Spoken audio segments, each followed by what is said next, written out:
So today we're gonna be reacting to Samson. I don't know if y'all heard. It's kind of like it kind of looks like a brawler or some shit. But it's like it looks like I don't know too much about it, but it looks like an open world game. But it kind of like the mechanics really look like it's kind of focused on like fighting and shit to me.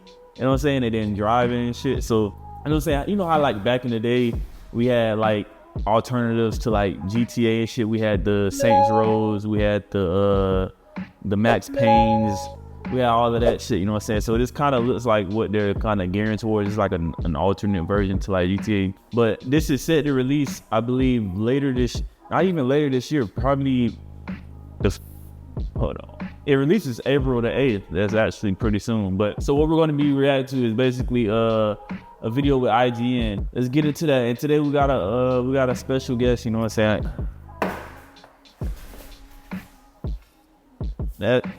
That's Pluto, you know what I'm saying? So without further ado, let's get into the video. Hi, welcome back to another development diary for Samson at Tyndalston story. Today we'll be looking at the city design and vehicle design. My name is Piotr Kopsz, I'm a concept artist at Liquid Swords, and I'll be taking you through the city. So one of the toughest challenges in designing the city as an artist was finding the balance between the gameplay and the visuals in the city, because we're at the same time trying to make a city that you subconsciously can understand as a consumer, that you've experienced on the day-to-day life, but at the same time we want to make an engaging game. Enjoy the nap. Please don't be a mind's eye. Please don't be a mind's eye. Strategies to achieve that. One of which was to make sure that the metrics that we were using were established early on, that we set them in stone, that we wouldn't end up changing them later down the line. So the metrics essentially are the measurements of various pieces. So the doorway has to have a specific height, a hallway has to have a specific width. If you do everything very realistic, you can have very narrow corridors, which can cause a lot of problems for either the camera which is following, or if you're supposed to have a fight there, when you shove characters, then things will start clipping into walls, everything will just start falling apart. We were heavily inspired by northeastern American cities from the 90s. So New York, Philadelphia. We had a lot of photos from the era which were amazing, which had a lot of character, which really set the tone for the project. But then also we had 3 art direction pillars that really kept on going back to, and we used to filter through all the photos and the references and to inspire and to amplify the work. And those were statement, violence, and parasiticism. Statement was all about big bold splashes, essentially having a big mural on a wall about the city.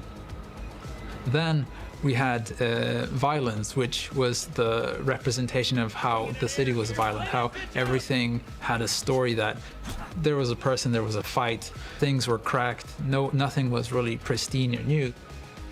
And lastly, with parasitic is the term we had for this. I don't know how well that's gonna play if you get into like a fight with like a large amount of enemies at once. It don't seem, I don't know. We have to see, but it don't seem like it'll play well in that type of situation. Greed and the corruption in the city, that the difference in wealth inequality, just exploring those sort of themes of injustice. So I think the most exciting thing for players to find in the game is just GTA 4, all the though. nooks and crannies that we've put in a lot of love and attention into. There's a lot of areas where maybe we don't have any specific gameplay that pulls you there, but they're interesting to explore regardless. So I'm really looking forward to when people will be able to go there.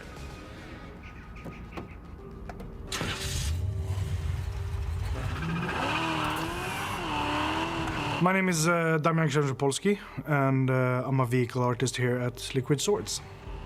So when we started the project, we had to look at cars that were pretty common in like the 90s, but we had to take a look at what cars were active 10, maybe 15 years ago. And we had to take inspirations from those kind of eras to make that fit into both the narrative and the aesthetics of the city.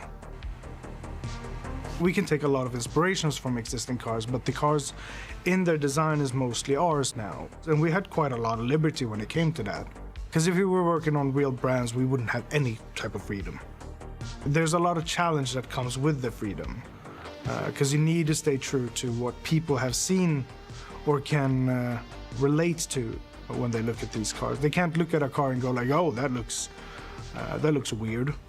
But we want them to look at the cars and go like, oh, I kind of recognize that. The one car that actually went through a very dramatic transformation was Samson's car. We had settled at first at a standard four-door sedan. It felt too everyday, your average Joe who just sat in his car driving to work. And that did not fit him as a person at all. And eventually we were like, I think it's time for us to do a proper car for Samson. There was no hassle. I like that. Everything was pretty straightforward, but it worked. We got it in and it just looks so differently from all of the other cars. It has attitude. It's definitely the magnum opus. I own these streets. Oh, that's different. All cars deform differently, especially throughout the ages. All we knew was that we kind of wanted a little bit of mayhem, and we wanted these brutal takedowns. We wanted you to have the car as a tool.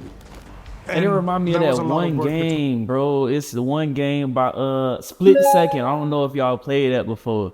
That shit was fire, and it was actually like a game developed by Disney, I think. You know what I'm saying? That shit was fire. It kind of remind me of that. Me and our VFX guy, Oscar, he was the one that uplifted the whole thing, that made it so much more impactful. So when you smash a car, they start to tumble, they go full James Bond mode. When we got that first big roll and they flew into a pillar, that's when we knew that we got it.